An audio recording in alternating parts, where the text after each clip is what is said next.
Mr. Chairman, I rise in support of this resolution, HJ Res 60, which provides congressional disapproval under the Congressional Review Act of the rules submitted by the National Park Service on the Glen Canyon National Recreation Area pertaining to motor vehicles. The National Park Service finalized a rule that restricts off-road vehicles and all-terrain vehicles, ORVs and ATVs, to access certain areas within the Glen Canyon National Recreation Area in my district.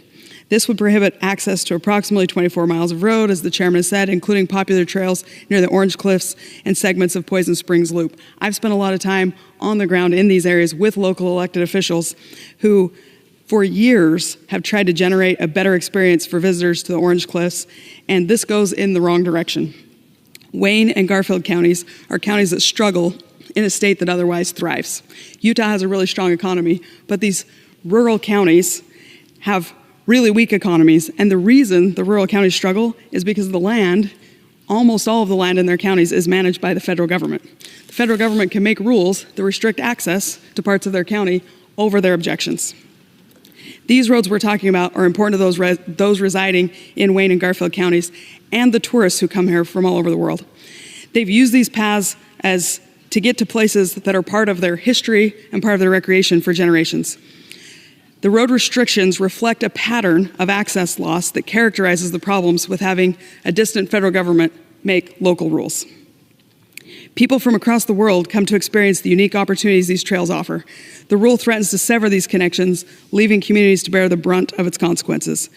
This is in a beautiful part of a gorgeous state, but it's not easy to get to. Keep in mind, this is a recreation area, not a preservation area. Mr. Chairman, the people of Utah deserve better. They deserve a government that listens, that respects their tradition, and that understands the importance of balancing conservation with access. Glen Canyon National Recreation Area is very popular, as my colleague across the aisle pointed out. The Orange Cliffs area is not well traveled. Much like the rural counties are struggling in a state that's thriving, the Orange Cliffs area is tough to get to in a national recreation area where everybody goes to the lake. It doesn't make sense to close roads and concentrate all of the visitors in those small areas. These nonsensical rules that make bureaucrats feel better don't help Utahns and are a symptom of the problem of having a distant and disinterested landlord with an agenda. That's why I introduced HJ Res 60, a resolution that leverages the Congressional Review Act to overturn this misguided rule. The resolution is not just about restoring access to trails, it's about standing up for the rights of my constituents, protecting local economies, and preserving freedoms that define our nation.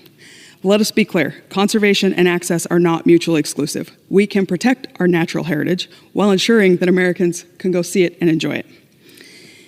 Mr. Chairman, I urge my colleagues to join me in supporting this resolution. We should send a message that we stand with the people of Wayne and Garfield counties, the people of Utah, and the people who like to recreate on our public lands. We value their voices, and we won't allow bureaucratic overreach to dictate our way of life. Together, we can ensure that Glen Canyon remains a place of freedom, adventure, and opportunity for generations to come, and isn't a hindrance to the local economies. And with that, I yield back.